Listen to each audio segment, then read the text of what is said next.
இன்னைக்கு அரசு மருத்துவமனையை ஆய்வு செஞ்சோம். இங்க மருத்துவ நிபுணர்கள், மருத்துவ கட்டமைப்புகள், மருந்துகள் கையிருப்பு எப்படி நம்ம ஸ்டாக் எப்படி நம்ம மெயின்டைன் பண்றோம், மற்றும் என்னென்ன தேவைகள் இருக்குது, என்னென்ன பிரச்சனைகள் இருக்கிறது கொண்டு ஒரு ஆய்வு செஞ்சோம்.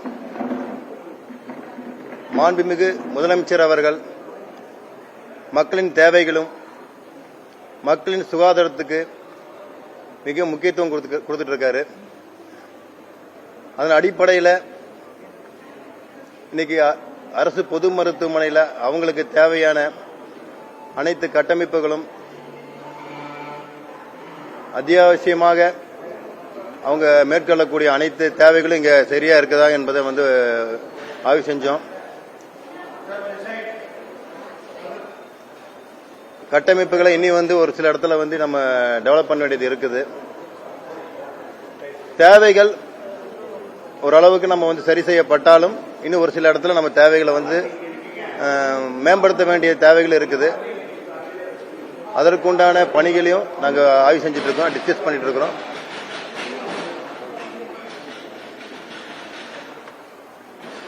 இது இன்னைக்கு மட்டும் இல்லை, இன்னும் ரெகுலரா இது ஆய்வு நடக்குங்கிறது தெரிவிச்சுக்கிறேன்.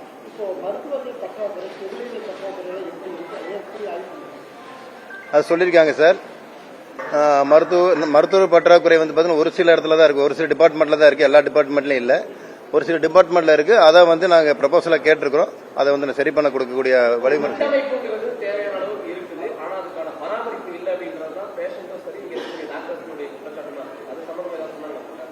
அதாவது பழைய பில்டிங்கை இப்போ நம்ம டெமாலிஷ் பண்ணிட்டு புதிய பில்டிங் கட்டக்கூடிய அளவுக்கு ப்ரொபோசல் ரெடி பண்ணியிருக்கிறோம்.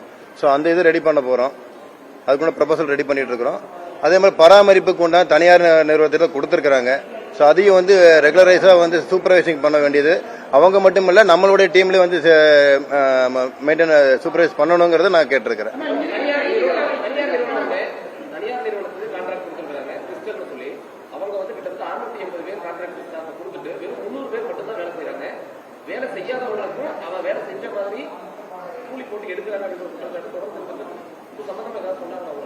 இல்ல அதை நான் கேள்விப்பட்டேங்க. பட் அதை கேட்டிருக்கிறேன். அதோட முழுமையான ஆய்வு பண்ணதுக்கு அப்புறம் தெரியும். ஃபர்ஸ்ட் டே ஒன்ல அது ஒரே நாள் அதை முழுமையா சொல்ல முடியாது.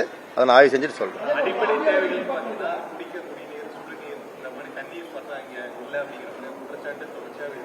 அதே சமயம் பாத்தீங்கன்னா கட்டணங்கள் உரிமை இருந்தாலும் வண்டி கழிப்பு சாலைகள் சீராக இப்ப அவங்க ஆபரேஷன் பண்ணாலும் அதெல்லாம் எடுத்துட்டு வராங்க. அந்த மாதிரி அடிப்படை பிரச்சனைகள் நீண்ட நாளாக தங்கும் இடமும் இல்ல, வெளியதான் படுத்திருக்காங்க. அந்த மாதிரி பிரச்சனைகள் தொடர்ந்து இருக்கு. இங்க கட்டமைப்புகள் இருக்க வேண்டிய இடத்துல நம்ம இருக்கக்கூடிய பிரமிசஸ்ல இவ்வளவுதான் பண்ண வேண்டிய இடம் இருக்குது. இதுக்கு செவிலியர்கள் தங்கக்கூடிய இடம் கூட இங்க இல்லைங்கிறது நமக்கு ஒரு தேவை இருக்குது. ஸோ அதற்கு கூட ப்ரொபோசல் கொடுத்துருக்காங்க. அந்த இடத்தையும் ஆய்வு பண்ணிட்டு இருக்கிறோம்.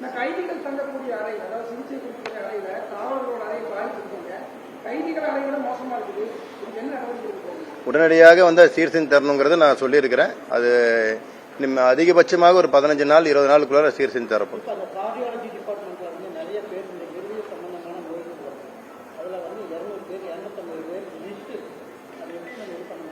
புரியல புரியல நீ சொல்ற. கோவை மட்டும் இல்லாம இதயத்துக்கு பல்வேறு மாற்றம் வராங்க. புயல் எண்ணிக்கை அதிகமாயிட்டே இருக்கு. சிகிச்சை கொடுக்கணும் பின்தங்கிட்டே இருக்காங்க. போதுமான இடங்களோ சிகிச்சையோ கிடைக்க மாட்டேங்குது. இல்ல அதான் பாத்தீங்கன்னா நீங்க சொல்றக்கூடிய குற்றச்சாட்டு இன்னும் நமக்கு அதிகப்படியான அட்மிஷன்ஸ் பெறக்கூடிய அளவுக்கு நமக்கு எஃபிஷியன்சி இருக்குன்னு சொல்லியிருக்காங்க. இப்போ அதை தான் நம்ம டாக்டர்ஸ் டீன்ஸ் சொல்லியிருக்காங்க. இன்னும் அதிகப்படியான பேஷண்ட் வந்தாலும் நம்ம இங்க நம்ம அட்மிஷன் பண்ணக்கூடிய அளவுக்கு இங்க பெட்ஸ் இருக்குது, சிகிச்சை கொடுக்கக்கூடிய நிபுணர்கள் இருக்கிறாங்க, தேவையான எக்யூப்மெண்ட்ஸ் இருக்குங்கிறது நம்ம டாக்டர் டீன்ஸ் எல்லாம் சொல்லியிருக்காங்க. அது அடுத்தடுத்து வரக்கூடிய ஆய்வுகளை தான் நான் முழுமையா சொல்ல முடியும். ஸ்கேன் சென்டர் பார்த்திருக்கேன், அப்புறம் எக்கோ இதெல்லாம் பார்த்திருக்கோம், அப்புறம் ஓபி பார்த்திருக்கேன், அப்புறம் கேன்டீன் குவாலிட்டி வரக்கூடிய நோயாளிகள் அவங்க பார்வையாளர் கூட வரவங்க அவங்க சாப்பிட கேன்டீன் பார்த்துருக்கிறோம். அப்புறம் கைதிகள் அவங்களுடைய ட்ரீட்மெண்ட் பண்ணக்கூடிய இடம் பார்த்துருக்கோம். காவலர்கள் தங்க கூட அறைகள் பார்த்துருக்கோம். டாய்லெட் பார்த்தேன் சார், கொஞ்சம் மோசமாக தான் இருக்குது. ஸோ எல்லாமே சீர் செஞ்சு கொடுக்கணும்னு கேட்டிருக்கேன். சுகாதாரத்துக்கு முக்கியத்துவம் கொடுக்கணுங்கிறது நாங்கள் தெளிவாக சொல்லியிருக்கேன் சார். இது ஃபர்ஸ்ட் டே தான் இன்னைக்கு வந்திருக்கிறேன். இன்னும் ரெகுலராக இது நாங்கள் வருவோம். அடுத்தடுத்த கட்டத்துக்கு நாங்கள் என்ன எந்த அளவுக்கு இங்கே வந்து மாறுதல் இருக்குங்கிறது தான் நாங்கள் வந்து அடுத்து கவனிக்க போகிறோம். நிச்சயம் பராமரிப்பு குறைபாடுக்கு என்ன காரணம் சொல்றாங்க? இந்த டாய்லெட்லாம் பார்த்தப்போ அது நிறைய குறைபாடுகள் இருக்குது. எதனால அதை வந்து சரிவர பராமரிக்கல அப்படின்னு கேட்டிருக்கீங்க இல்லையா? என்ன காரணம் சொல்றாங்க? ப்ரொபோசல் கொடுத்துருக்கோம், வெயிட் பண்றோங்கிறத சொல்லியிருக்கிறாங்க. இனி அதுக்கு உண்டான தேவைகள் இருக்காது. இன்னும் உடனடியாக சீர் செய்து கொடுக்கறதுக்கு அனைத்து நடவடிக்கையும் நாங்கள் மேற்கொள்வோம். அதே மாதிரி பாதுகாப்பு குறைபாடும் இருக்கு. ஒரு செக்யூரிட்டி 3 வார்டு சேர்ந்து பார்க்கக்கூடிய ஒரு நிலை இருக்குது. பாதுகாப்பு ஒரு மேக்ஸிமம் வார்டில் இல்லை அப்படின்னு சார் அது இப்போ நீங்கள் சொல்லி தான் தெரியுதுங்க. இப்போ அதை நான் பார்த்துக்கிறேன் சார். அதெல்லாம் நிச்சயமா இல்லை, மருத்துவமனைகள் மாற்றுறதில்ல. உங்களுக்கு இங்கே இட பற்றாக்குறை இருக்குன்னா இன்னொரு பக்கம் வந்து எல்லா பக்கம் மாவட்டங்களில் பல இடங்களில் இப்போ ஒரு சில இடங்கள் நம்ம வந்து செலக்ட் பண்ணி அங்கேயும் நம்ம இதை மேம்படுத்தக்கூடிய விஷயங்கள் டிஸ்கஷனில் இருக்கு. ஆய்வுகளுக்கெல்லாம் நடவடிக்கைங்கிறது முந்தைய ஆட்சிகள் இல்லாத மாதிரி ஏதாச்சும் ஸ்ட்ரிஞ்சன்ட் ஆக்ஷனாக இருக்குமானா போர்க்கால அடிப்படையில் தீவிரமாக உடனடியாக செய்யறதுக்கான குழுக்கள் எதுவும் அமைக்க போறீங்களா? இல்லை டேரக்டர் சூப்பர்வைசிங்ல ஏதாச்சும் குழுக்கள் இந்த மாதிரி அமைக்க போறீங்களா? அரசு மருத்துவமனை சார்ந்த விஷயங்கள் இல்லை, உதாரணத்துக்கு சொல்ல போனால் இப்போ எபோலா இன்னைக்கு வந்து உலகத்தை அச்சுறுத்தக்கூடிய ஒரு மிகப்பெரிய வைரஸ். இது ஆப்பிரிக்கா நாடுகளில் இருந்தாலும் நம்ம இந்தியாவிலேயே நம்ம தமிழகத்தில் முன்னெச்சரிக்கை நடவடிக்கையா அதற்குண்ட ஒரு பிளாக் கூட நம்ம செய்யறதுக்கு இன்னைக்கு இந்தியாவில் நம்ம தமிழகத்தில் தான் முதல்ல பண்றோம். 10 படுக்கை அறிவு கொண்ட பிளாக் கூட நம்ம ரெடி பண்ணிருக்கோம். ஒரு 3 நாள் அதை சரி பண்ணி அதை நம்ம ரிசர்வ் பண்ண வைக்க போறோம்.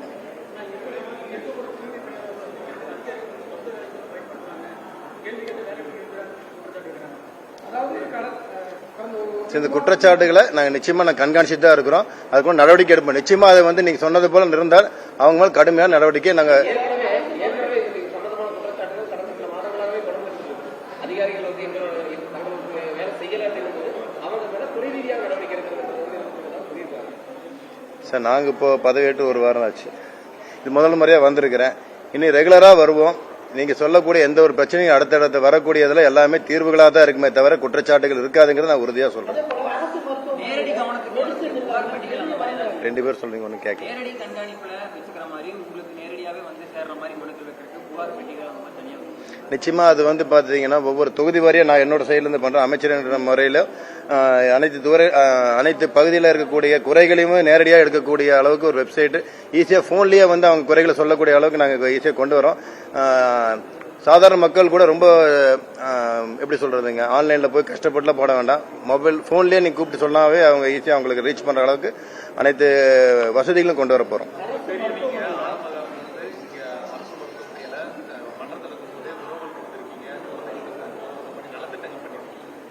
அரசு மருத்துவமனை பிரச்சனைகளை வந்து நீங்க பார்த்துட்டு அடிப்படை பிரச்சனைகளை சரி செய்தாலே வரக்கூடிய நோயாளிகள் வந்து நம்ம பெருதும் இதாயிரும். அப்படிங்கிறது இதுக்கு தீர்வுங்கிறது நீங்க எத்தனை தான் சொல்றீங்க வந்துட்டீங்க அப்படிங்கிறது எத்தனை ஒரு மாத காலத்துல பண்றீங்க அப்படிங்கிற படி எடுத்துக்கலாம். ஏதாச்சும் கால அவகாசம் எவ்வளவு எடுக்கிறது? கூடிய விரைவில் அதாவது டே பை டே உங்களுக்கு நீங்க டெவலப்மெண்ட்ஸ் பார்ப்பீங்க. எத்தனை நாள் சொல்ல ஒவ்வொரு நாளும் நீங்க அதுக்கு உண்டான அடுத்தடுத்த கட்டத்துக்கு மூவ் ஆக போறோம். நீங்க அது டெவலப்மெண்ட்ஸ் நீங்க நிச்சயமா பார்ப்பீங்கிற உறுதியை நான் நிச்சயமா சொல்றேன். நிறைய பேர் என்ன சொல்லுவாங்கன்னா அமைச்சர் வராதுங்கிறதுனால இன்னைக்கு ஹாஸ்பிட்டல் நீட்டா இருக்குது. இன்னைக்கு தாங்க எல்லாமே காலையில இருந்து ஃபுல்லா எல்லாரும் வேலை செஞ்சாங்க. இன்னைக்கு காலையில வரைக்குமே உள்ள வர முடியாத வெளியே போவோம். நீங்க சொல்றது போல அடுத்த முறை நான் எந்த ஒரு முன் அறிவிப்பு இல்லாம நான் வரேன். சர்ப்ரைஸ் விசிட் பண்றேன். சரி, பாத்துடலாம். முந்தைய காலகட்டங்களில் இருந்த மாதிரி அதிகாரிகள் நீண்ட நேரம் காத்திருக்க வைக்கப்படுவது போன்றது இல்ல முதல்ல காத்திருக்க வைக்கப்படுறாங்க. நீங்க வரீங்கிறதுக்காக பிரிகாஷனரி ஆக்ஷன் சொல்லி ரொம்ப நேரமா வந்துட்டு நோயாளிகள் ரொம்ப நேரமா தடுத்து வைக்கப்படுகிறார்கள். இது போன்றவை இல்ல ஊடக நண்பர்களுக்கு முதல்ல அதுக்கு நான் முதல்ல மன்னிப்பு கேட்டுக்கிறேன். ஏன்னு கேட்டீங்கன்னா முழுமையாக சொல்லிடுறேன். ஏன்னு கேட்டீங்கன்னா எனக்கு வந்து ஒரு 3:30 உங்களுக்கு கொடுத்த டைம், எனக்கு 4 o'clock தான் வந்து ரீஷெடியூல் பண்ணாங்க. சில தேவைகள் டைமிங்குக்காக ரீஷெடியூல் 4 o'clock பண்ணாங்க. 4 o'clock நாங்கள் வந்துட்டேன், கிளம்பிட்டேன். வர்றதுக்கு ஒரு 10 minutes ஆச்சு. 4:15 நான் வந்துட்டேன் நினைக்கிறேன். 4:30. ஓகே.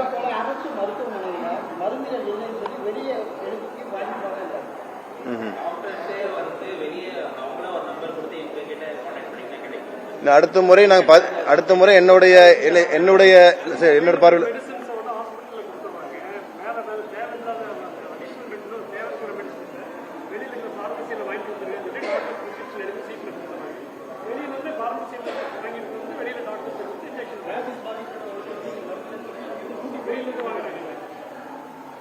இல்ல இப்போ வந்து இப்போ நீங்க சொல்றது கேட்கும் பொழுது எனக்கு ஒரு சின்ன ஒரு ஐடியா தோணுது. சஜஷன் பாக்ஸ் வந்து உங்ககிட்ட இருந்து நான் வாங்கிக்கலான்னு தான் இருப்பேன். ஏன்னா குற்றத்தை உங்ககிட்ட இருந்தா நிறைய கம்ப்ளைண்ட்ஸ் வருது. ஸோ உங்ககிட்ட இருந்து தெளிவுபடுத்திக்கலாங்கிறது வேற ஒன்றும் கிடையாது. தெளிவுபடுத்திக்கலாம். அதை நான் வந்து எங்களுக்கு இல்ல அது நான் தப்பு சொல்லுங்க. எனக்கு உங்க சைட்ல நிறைய ஒரு விழிப்புணர்வு நிறைய விஷயம் உங்ககிட்ட இருந்து தெரியப்படுத்துறீங்க. ஸோ அதை நான் எடுத்துக்கிறேன். அதுக்கு உண்டான தீர்வுலாம் கூட கொடுக்குறேன். நான் என்னுடைய பார்வைக்கு வந்த கம்ப்ளைண்ட்ஸை வந்து நான் ரெக்டிஃபை பண்ணிட்டு இருக்கிறேன். ஸோ உங்க சைட்ல இருந்து வரக்கூடிய அனைத்தையுமே நான் வந்து கண்காணிக்கிறேன். நிச்சயமா சரிப்படுத்தக்கூடிய அனைத்து வேலைகளும் செய்யறேன்.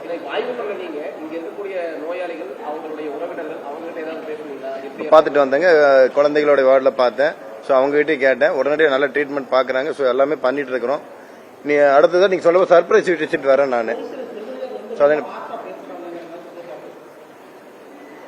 சார் துறை ரீதியான அதுக்கு நடவடிக்கை எடுக்கப்படும் சார். ஒரு சிலரும் சொல்றீங்க. ஸோ அதை என்னன்னு சொல்லி பார்த்துக்கிறேன். கண்காணிச்சு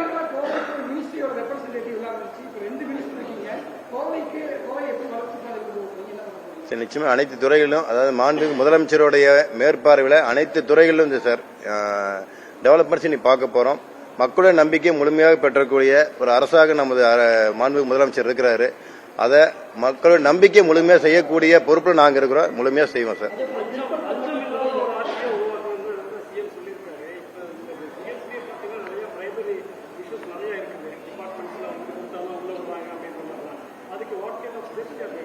அந்த போல நடக்கக்கூடிய எந்த ஒரு நபராக இருந்தாலும் இமிடியேட்டா அவங்க சஸ்பெண்ட் பண்ணப்படுவாங்க. துறை ரீதியாக நிச்சயமா அவங்க நடவடிக்கை எடுக்கப்படும். புரியல, சொல்லுங்க சார் மறுபடியும்.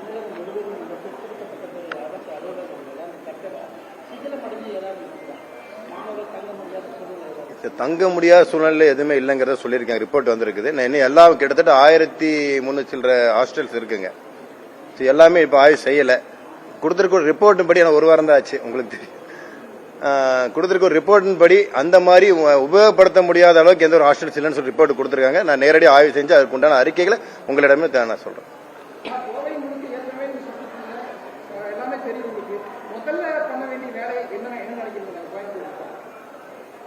சார் ஆல்ரெடி எல்லா இதுலயும் சொன்னதுதான். மக்களுக்கு தேவையான அடிப்படை வசதிகளை இனி நான் மேம்படுத்த வேண்டிய கட்டாயம் இருக்குது. உங்களுக்கு ஹாஸ்பிட்டல் இருந்து எனக்கு எல்லாமே அதுல தான் வருது. ஸோ அதை தான் ஃபர்ஸ்ட் நான் கான்சன்ட்ரேட் பண்ண போறோம். அதே போல தொழில்துறை நம்மளுடைய கோவையுடைய கண்ணாக இருக்கக்கூடியது கல்வி, தொழில், மருத்துவம், இது எல்லாமே நம்ம மேம்படுத்த போறோம். அதே போல தனியார் நிறுவனங்களுக்கு ஈடு கொடுக்கும் வகையில் அதை விட டெவலப்மெண்ட்ஸ் அதிகமாக இருக்கக்கூடிய நம்ம அரசு துறையை நம்ம டெவலப் பண்ணக்கூடிய கட்டாயம் நம்ம இருக்கிறோம். டிராபிக் ஜாம் நம்ம ரொம்ப சேலஞ்சிங்கா இருக்குது. எவ்வளவுதான் நம்ம பாலங்கள் கொண்டு வந்தாலும் இன்னும் டிராபிக் வந்து நம்ம கட்டுப்படுத்த முடியல. அதற்குண்டான திட்டங்களையும் நாங்கள் வகுக்க போறோம். கோயம்புத்தூர் நீ அடுத்த 5 வருஷத்துல நீங்க பல நல்ல நல்ல விஷயங்கள் பார்ப்பீங்க. நீங்க எதிர்பார்த்த விஷயங்களும் நீங்க எதிர்பார்க்காத நல்ல விஷயங்கள் நடைபெறும் இந்த இடத்துல சார். நிச்சயமா அதுக்கு திட்டங்களை வகுத்துட்டு உங்களுக்கு கண்டிப்பா உங்களுக்கு சொல்லிட்டு தான் எனக்கு பிளானே வெளியே சொல்லுவோம் சார்.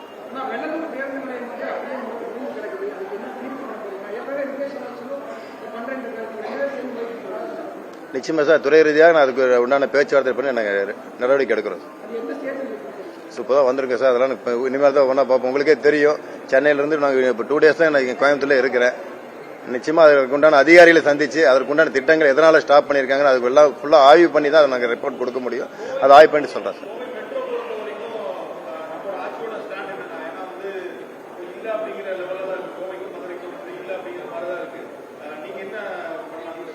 ஒன்றிய அரசு அதுக்கு உண்டான பேச்சுவார்த்தை நடத்தி மெட்ரோ கோயம்புத்தூர் கொண்டு வர வேண்டியது எங்களுடைய மேனிபெஸ்டோல இருக்குது. ஸோ அதையும் நான் செயல்படுத்தும் சார். மாண்புமிகு முதல்வர் அவர்கள் அதுக்குண்டான அறிவிப்பை உங்களுக்கு சொல்லுவார். நிச்சயமா சொல்லுவோம் சார். அது நாங்கள் அழைப்பு கொடுத்துருக்கோம் சார். அறிவிப்பு அவர் கொடுப்பார். நிச்சயமாக எதிர்பார்க்கலாம்.